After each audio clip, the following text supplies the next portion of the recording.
안녕하세요. 오늘도 사연살롱을 찾아주셔서 감사합니다. 저는 경기도에 사는 50대 중반의 여성이에요. 얼마 전 저와 남편의 결혼기념일이었는데요. 아이들과 모여서 같이 맛있는 저녁도 먹고 얘기도 하다 보니 제 젊은 날 기억이 떠오르면서 눈물이 났지 뭐예요. 이제는 아무렇지도 않을 줄 알았는데 그것도 아닌가 봐요.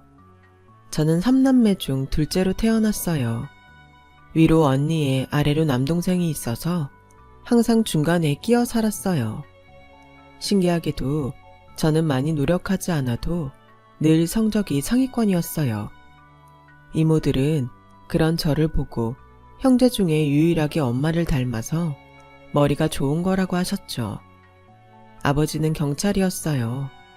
동네 순찰을 두는 순경으로 시작해서 제가 초등학교 6학년 때 형사가 되셨어요. 아버지가 나쁜 놈들을 잡는 공무원이라는 자부심이 있었지만 생각보다 월급은 작아서 엄마가 부업을 하느라 고생을 많이 하셨어요. 다른 형제들보다 공부를 잘했던 저는 엄마의 희망이었어요. 엄마는 영선이 너밖에 없어. 네가 우리 집을 일으켜 세울 기둥인 거 알지? 고등학생 됐으니까 앞으로는 딴 생각하지 말고 공부만 열심히 해야 돼. 그럴 거면 언니나 영호보다 신경 써주던가. 나는 둘째라고 언니 쓰던 것만 물려받고 아빠도 영호가 아들이니까 영호만 잘해주잖아. 그렇게 툴툴거렸지만 속으로는 은근 부담이 됐어요. 내가 성적이 떨어져서 엄마 아빠가 실망하면 어쩌나 싶었던 거죠.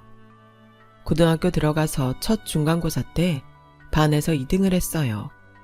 학교에서 수업하는 거랑 집에 와서 복습만 좀 신경 써서 했는데 그런 성적이 나왔으니 집에서도 다들 놀라더라고요. 그러자 어느 날 언니가 학교 앞까지 찾아와서 저녁을 사줬어요.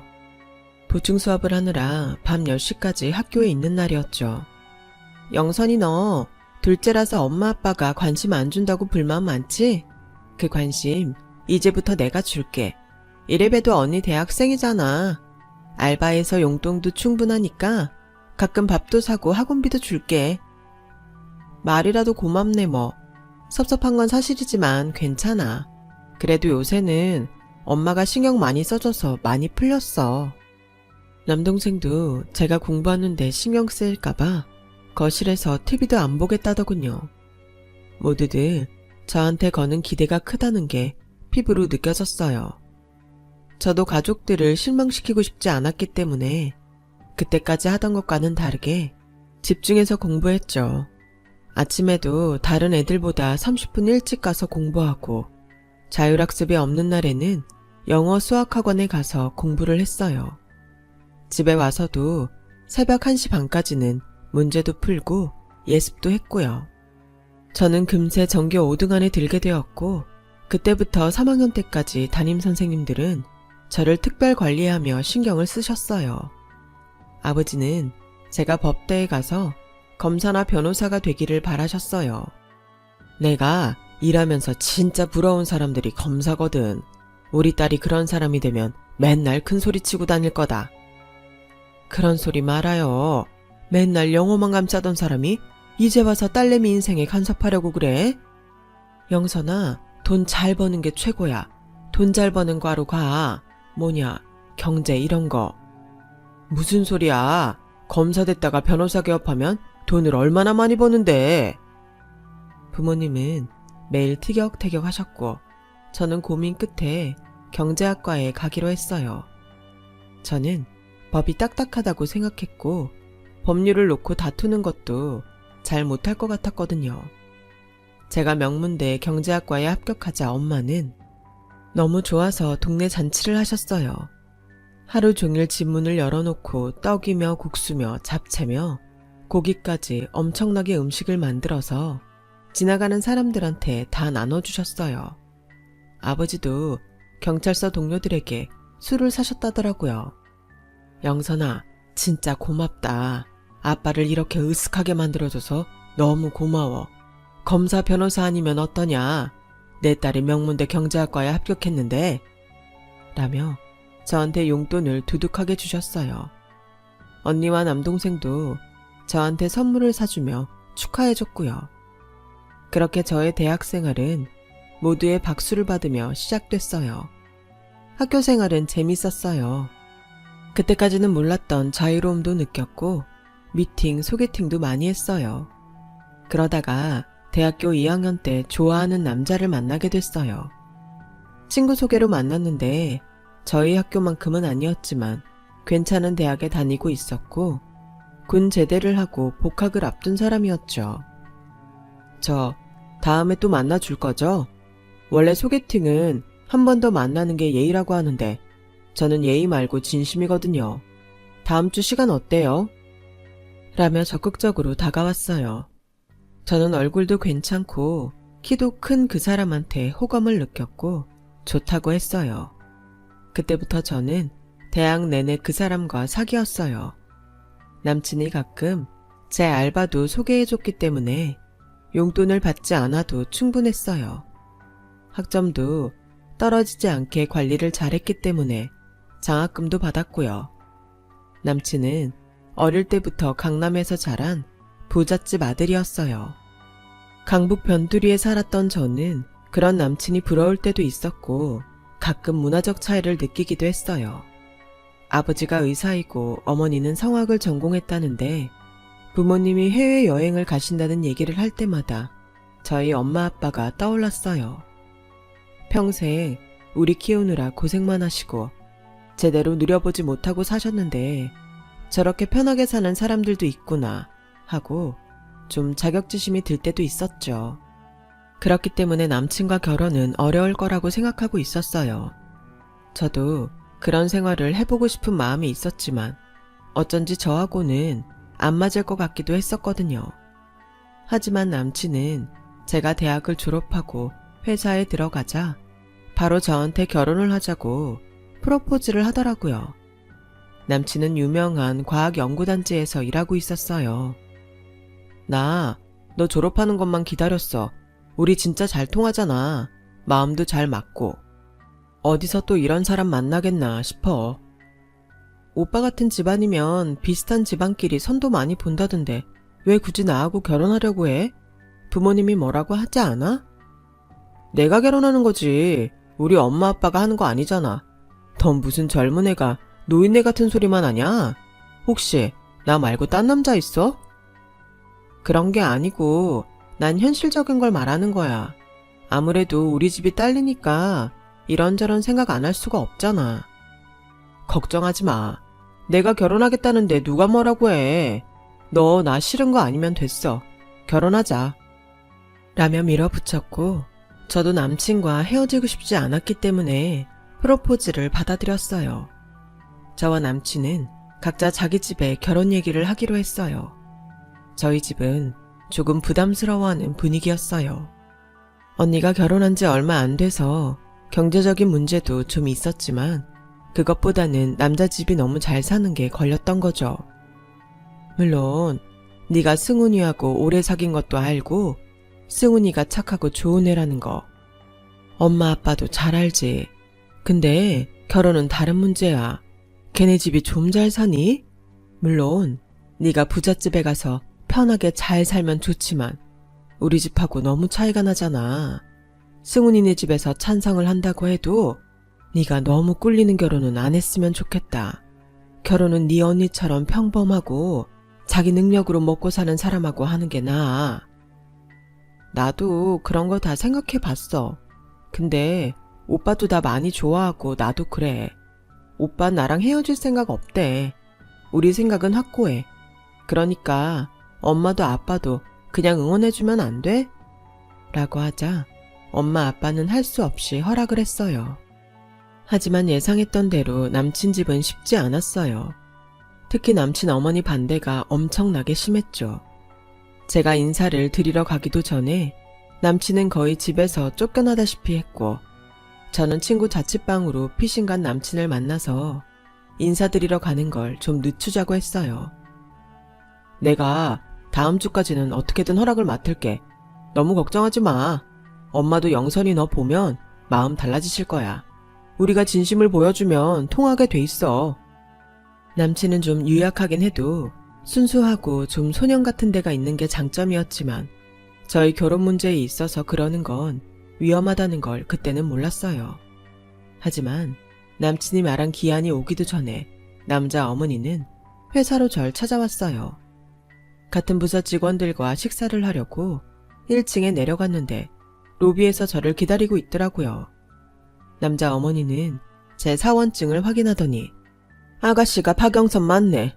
뭐 이쁘지도 않고 별 볼 일도 없는데 어떻게 우리 승훈이 꼬신 거야? 어머니, 여기서 이러지 마시고 저하고 다른 데 가시죠.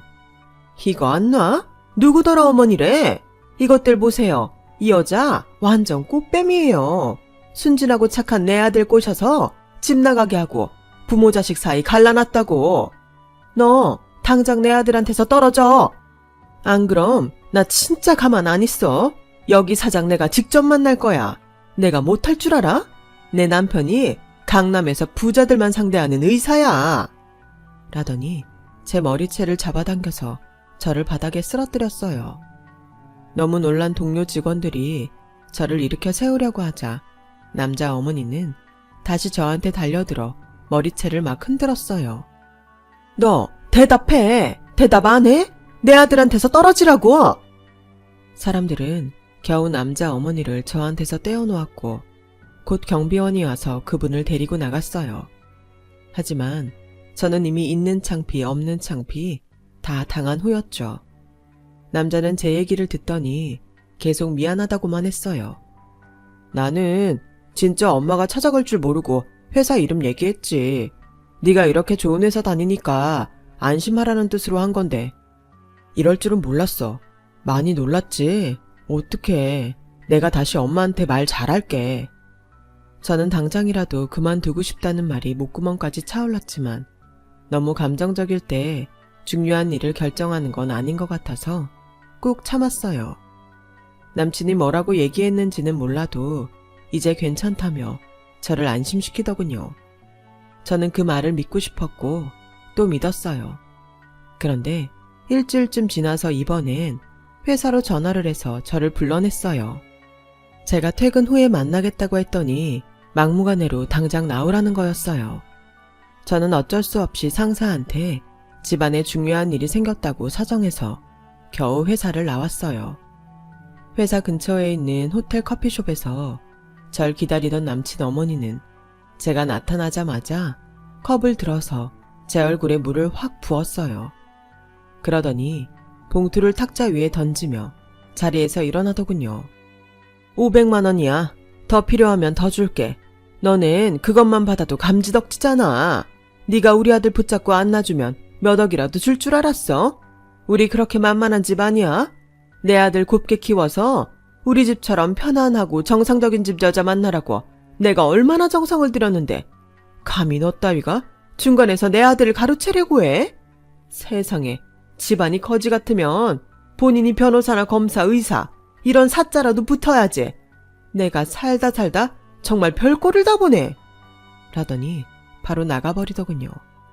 저는 그날 퇴근 후 바로 남친을 만나서 봉투를 돌려줬어요.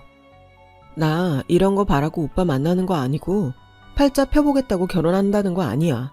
오빠도 잘 알잖아. 내가 결혼 얼마나 부담스러워했는지. 근데 오빠 어머니는 그런 거 잘 모르시는 것 같더라.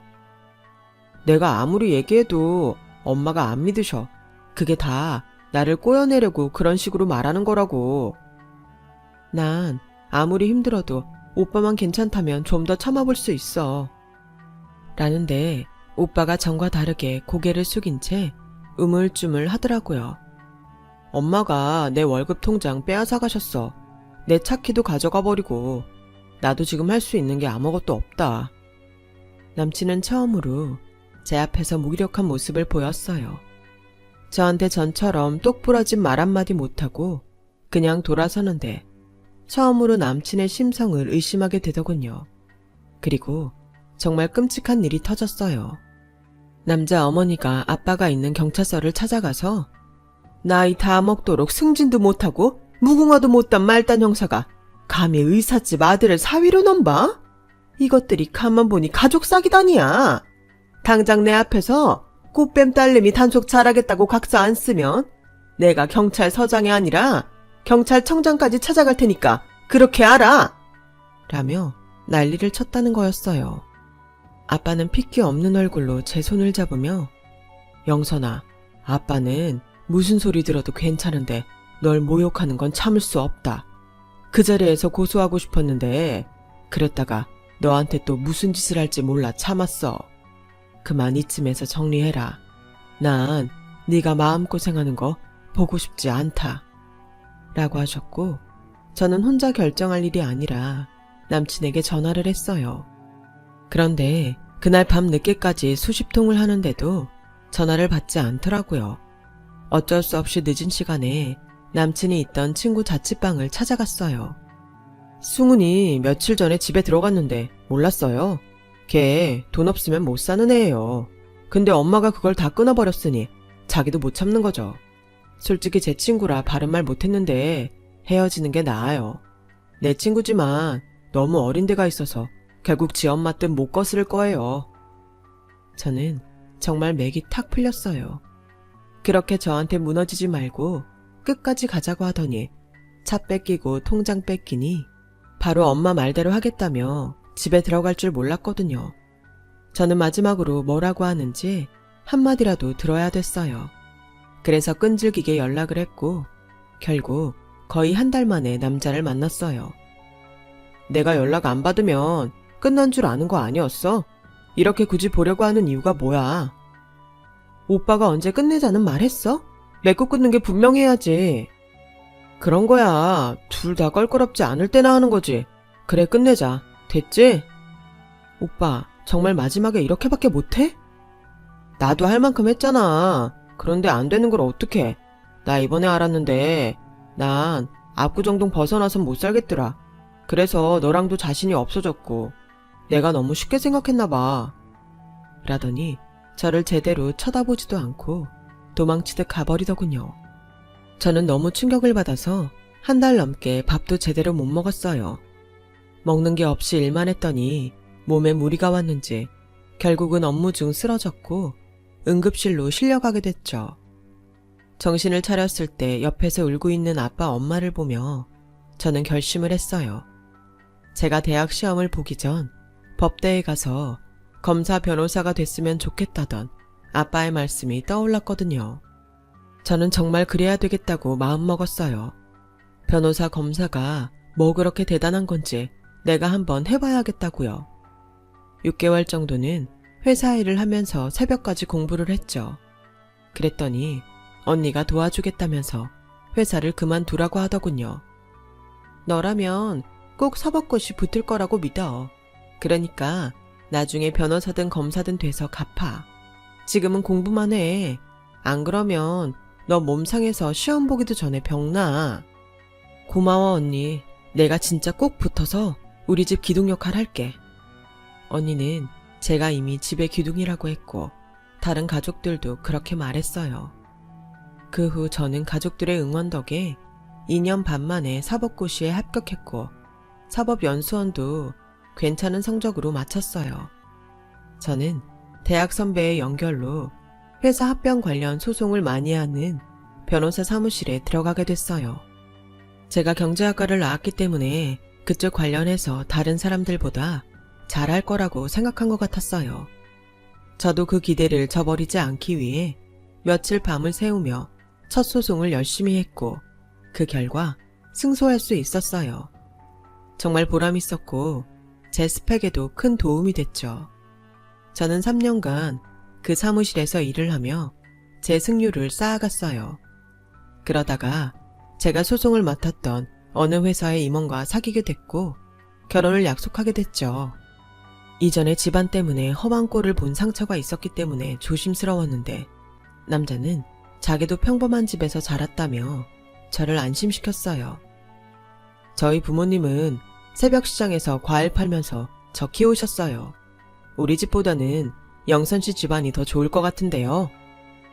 남자 부모님도 저를 좋게 봐주시고 따뜻하게 대해주셨어요. 저희 집에서도 좋은 남자를 만난 것 같다며 안도했고요. 나는 네가 승훈이 때문에 상처받아서 다시는 결혼 안 한다고 할까봐 얼마나 걱정했는데 네가 일만 죽어라 하니까 진짜 결혼 포기했는데 이렇게 근사한 사윗감을 데려와 주니 엄마는 꼭 꿈꾸는 것 같아. 라며 눈시울을 붉히시는데 저 때문에 엄마까지 마음고생한 것 같아. 너무 죄송한 마음이 들었어요. 엄마뿐 아니라 아빠, 언니, 남동생까지 모두에게 고맙고 미안했어요. 그렇게 저희 결혼은 순조롭게 준비를 시작했고 저희 사무실은 다른 사무실과 합쳐서 대형 로펌이 될 준비 중이었어요. 여러 가지로 바빠서 정신이 없는 그때에 갑자기 생각지도 못한 손님이 저를 찾아왔어요. 바로 전 남친의 어머니였어요.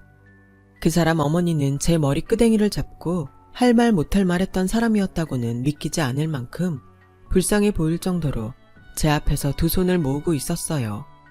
하지만 당한 게 있는 저는 그런 것도 가식적으로 보였어요. 내가 갑자기 찾아와서 놀랐겠지만 너무 예전 일로 선입견 갖고 보지 않았으면 좋겠어. 친구들 모임 나갔다가 남편이 변호사인 애가 이번에 사무실 합치는데 거기에 네가 있다고 하더라고. 처음에는 내가 아는 사람이 맞나 했는데 맞더라. 정말 그동안 아주 잘 살았구나 했지. 제가 할머니한테 잘 살았네 못 살았네 얘기 들을 이유가 없는데요. 그래서 용건이 뭔데요? 라며 차갑게 말하자 남자 어머니는 움찔하더라고요. 그게 우리 승훈이가 몇 개월 전에 이혼을 했어. 잘 살 거라고 생각해서 붙여준 인연인데 아니었나 봐. 애가 너무 충격을 받고 힘들어해서 내 판단이 잘못됐구나 후회가 되더라고. 그래서 말인데 우리 승훈이하고 다시 만나면 안 될까? 너도 우리 아들 좋아했잖아. 싫어서 헤어진 것도 아니고. 라는데 그 뻔뻔함에 기가 막혀 말이 나오지 않더라고요. 택도 없는 소리 하지 마시고 돌아가시죠. 까놓고 말해서 할머니가 제가 변호사 안 됐으면 여기까지 찾아와서 자기 아들 만나달라고 했겠어요? 제가 전처럼 평범하게 회사 다니고 있었으면 쳐다도 안 봤을 거 아니에요. 본인이 뻔뻔하다는 생각 안 들어요? 나야 그럴 수 있지. 안 그래? 어떤 부모가 내 자식이 한참 떨어지는 여자랑 결혼한다는데 그걸 찬성하겠어. 너가 그건 이해해야 돼. 솔직히 너도 변호사 되고 나니까 눈에 차는 남자 없어서 결혼 안 하고 혼자 사는 거잖아. 사람이 다 그런 거야. 할머니, 그 썩은 사고방식 남한테 강요할 생각 말고 그만 돌아가세요. 저는 다시는 그쪽 집안 사람들 만나고 싶지 않습니다. 그리고 저 결혼해요. 이러는 거 알면 제 남편 될 사람도 불쾌해할 거예요. 다시는 안 봤으면 좋겠네요. 라고 안 가려고 하는 남자 어머니를 억지로 보냈어요. 그런데도 그 어머니는 포기하지 않고 자꾸 연락을 했고 저와 사무실에서 번호를 차단하자 이번에는 남자가 저희 집 앞에서 퇴근하는 저를 기다리고 있더라고요. 저희 집을 어떻게 안 건지 그것도 불쾌한데 남자는 눈치도 없이 영선아 정말 오랜만이다. 잘 지냈어? 우리 어디 가서 차라도 마시자. 나 진짜 오래 기다렸어. 그쪽이 지금 얼마나 어이없는지 알아요? 그거 모르면 문제 많은데 내가 그쪽 보고 반갑다고 하겠어요? 그래, 네 기분 모르는 거 아닌데 지난 일은 그만 잊어도 되잖아. 우리 다시 잘해보자. 나 너 많이 보고 싶었어. 난 꿈에라도 나올까봐 잠잘 때도 걱정했는데 뭘 다시 잘해봐요.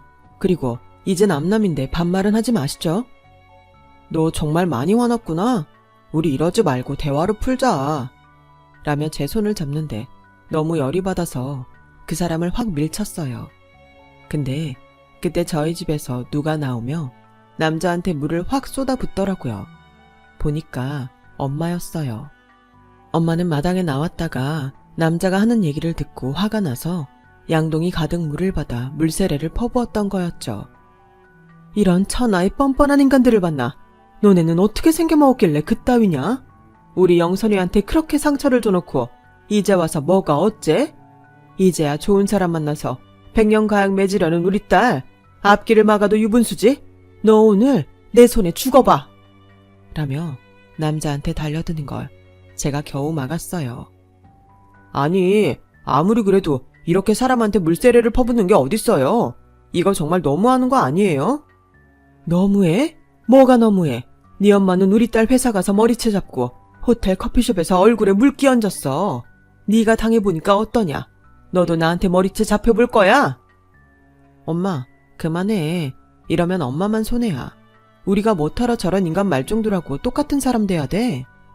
라고 하자 남자는 충격을 받은 표정으로 저를 보더니 온몸에 물을 뚝뚝 흘리며 돌아갔어요.